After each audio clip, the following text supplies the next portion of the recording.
In the United States, a national park can stretch for thousands of square miles, so vast you could hike for days without seeing another soul. In the United Kingdom, a national park might be a patchwork of rolling hills, small villages, and farmland, where nature and people live side by side. How did two countries with a shared language end up with such different visions of nature? The answer reveals not just landscapes, but the way two nations think about wilderness, history, and their place in the world.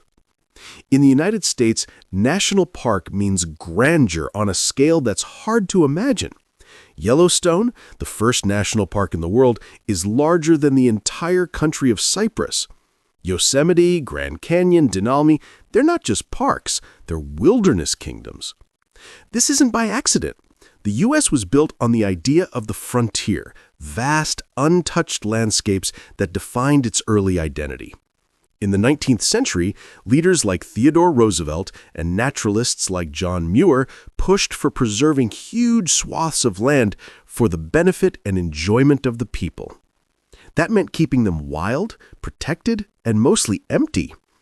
Even today, American national parks are often far from cities with miles of trails, dramatic peaks, and remote campsites.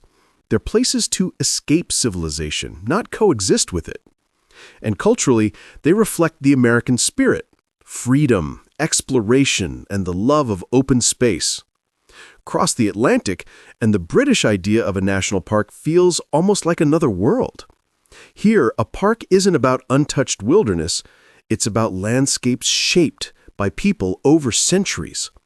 The Lake District, the Peak District, the South Downs, they're full of villages, farms, roads, and centuries-old stone walls. People live and work inside them. And that's the point. When the UK created its first national parks in the mid-20th century, the goal wasn't to fence nature off from humanity, but to protect beautiful landscapes while keeping them living, working environments. Public access is central. Centuries-old rights-of-way let you walk through farmland, climb over stiles, and follow trails that pass through communities. And because Britain is smaller and more densely populated, parks themselves are smaller. The largest, Cairngorms in Scotland, is just a fraction of Yellowstone's size. But they're deeply woven into daily life, often just a short drive from major cities. These differences reveal two philosophies of nature. In America, nature is something vast and separate, something to protect from people, to explore, conquer, and marvel at. The ideal park is remote, dramatic, and empty.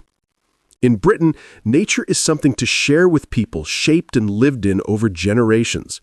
The ideal park is pastoral, scenic, and full of life, both wild and human. Even the way we talk about them reflects that. Americans speak of trails, backcountry, and wilderness. Britons talk about footpaths, views, and countryside walks. Neither is better, they're simply reflections of geography, history, and how each society imagines its relationship with the land. In the end, national parks are more than just beautiful places. They're mirrors of who we are, how we see ourselves in nature, and how we choose to live alongside it. From America's vast wilderness frontiers to Britain's gentle, human-shaped landscapes, each park tells a story not just of land, but of people. And when we walk those trails, whether through towering canyons or rolling green hills, we're also walking through the values and histories that shaped them. If you enjoyed this video, hit like, subscribe, and comment below.